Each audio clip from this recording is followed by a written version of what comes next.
Hello and welcome back to Simon's Rants. I'm Simon, and today I'm giving my first thoughts on Poor Things.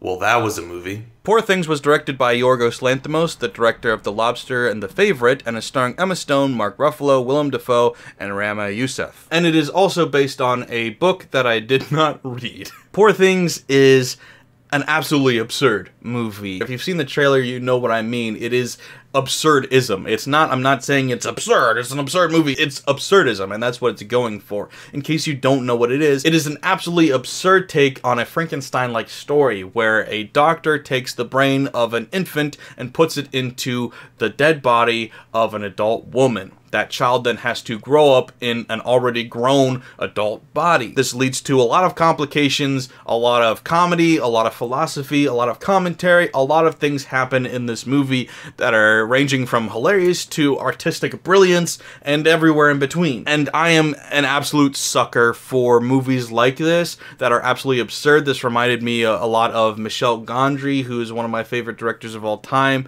Charlie Kaufman, who is a fantastic writer and director. It also reminded me at moments of Bardo, one of my favorite movies of all time that came out last year, which was very absurd, very out there, very artistic and weird, and I love weird artistic things. When I saw the trailer for it, I immediately was like, this is going to be, you know, a top 10 movie of the year for me. And I'm not actually confident that it is, but I don't want to say it's bad either.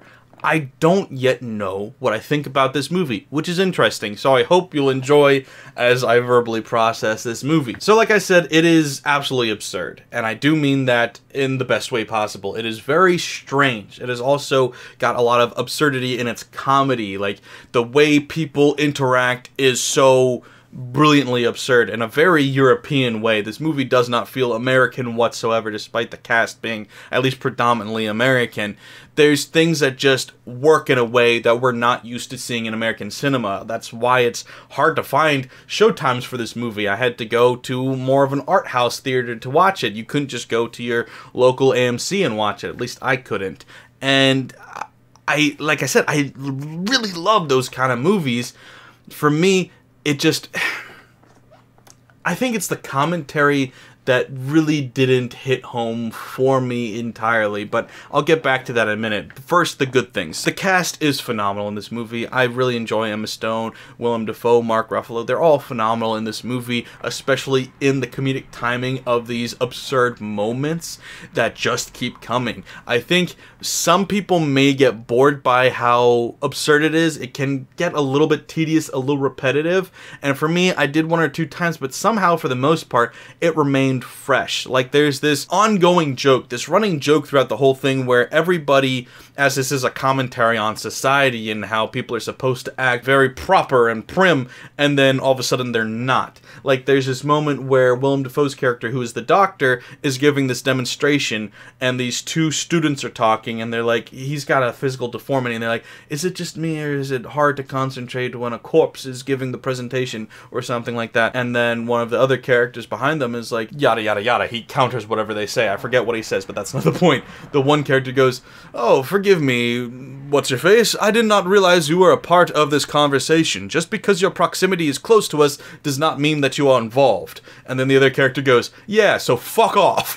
It's just, that's the kind of comedy, and it really works. Like I said, they do that a lot, where it's like the really prim and proper, so fuck off type thing, and it can seem like it would get repetitive, and it definitely was done a lot, but I found myself never getting tired of it, despite myself. Like, I thought I would, but it just kept happening, and I just kept laughing. It really worked for me, especially with Mark Ruffalo's character, who is kind of the pinnacle of that duality, where he's supposed to be this sophisticated, manly man, and then he just does these ridiculous things and says ridiculous things, and it works really well. I thought that was hilarious. If you're not really aware of what it's going for, if you haven't seen the trailer, the commentary in this movie very much is a message of feminism, where it's like this society is built around men and it oppresses women. It also oppresses poor people. It's not just men, it's mainly men, but like men in charge, men that run the show and how they use it to press down everybody beneath them, and then the people beneath them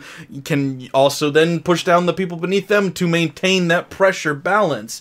And so it's like there's some interesting commentary in there, but unfortunately to me, it never says anything profound enough that really necessitates how heavy-handed they are with it. Like, if you watch the trailer, there's the line, the more autonomous she becomes, the more challenged these men seem to be by it. And it's like, okay, that's a good line, but that's as deep as the commentary really goes. Like, it didn't feel like it was as important as it acted like it was, which to me was a little bit frustrating, because it's like, I don't know, this movie felt like it thought it was saying something more important or more interesting than it was. Like, I feel like this has already been said, and it's a fairly simple concept. That's not to say it wasn't entertaining, but in the moments that weren't entertaining, I was definitely thinking that. Like, this movie, to me, was longer than it needed to be. And the ending, to me, was the worst part of the movie, because it kind of felt like it kept going when it shouldn't have.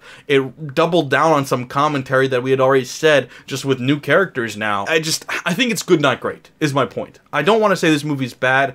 I definitely enjoyed it, but there was things that I had just a hard time getting into, and like I said, the commentary of it was part of it. I mean, it goes down this rabbit hole of feminism that we've talked about in society a lot, and maybe it wasn't trying to say it was good or bad, it was just trying to show kind of how feminism works, in which case that's not a terrible thing, but like, you know, is it feminism to sell your body? Because, you know, men are obsessed with your body, so you're using what you have to take ownership over these men and use it to your advantage.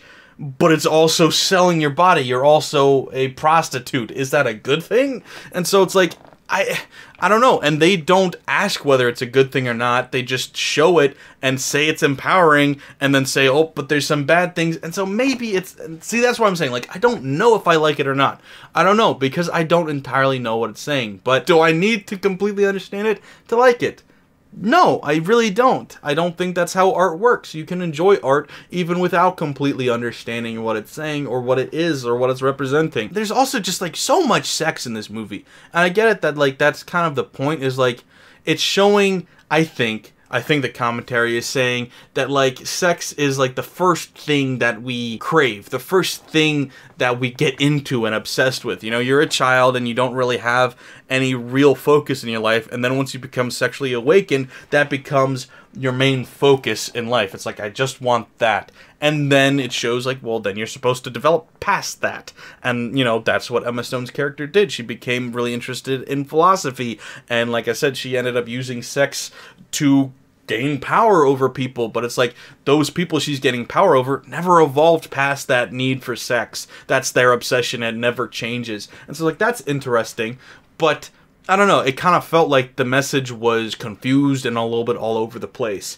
So I don't know, I didn't really it's hard because the movie's absolutely absurd and very strange and extremely beautiful to look at. I loved how this movie looked, from the CGI of it to half the movie being shot with a fisheye lens. Like, it was just very unique looking, while also still feeling comfortable to everybody who's into these really weird indie artsy things. Like, it didn't alarm me. It reminded me a lot of other things while still maintaining a whole brand new feeling to it. Yeah, I don't know.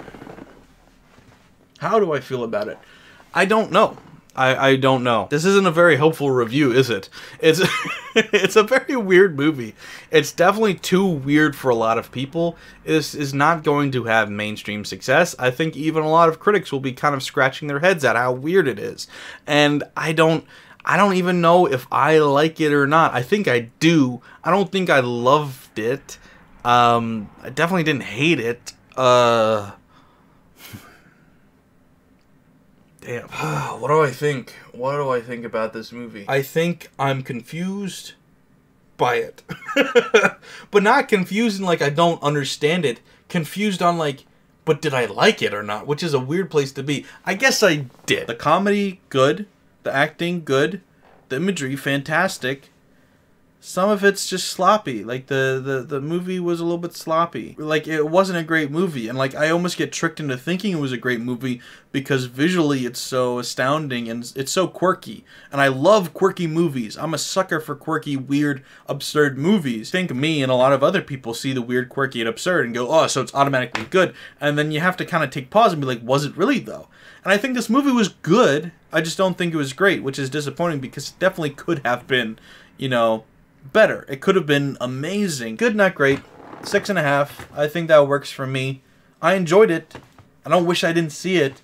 I was expecting like a 9 or a 10, frankly. It looked phenomenal from the trailer. And it definitely had its moments. It definitely was phenomenal at times. I think overall, though, it was only good. So that's what I had to think. What do you guys think, though? If you've seen it, let me know in the comments below. And of course, don't forget to like, share, and subscribe if you're new here. Thanks, guys. Bye. It was a long day. I watched 3 movies today, man. Too much. Too many movies.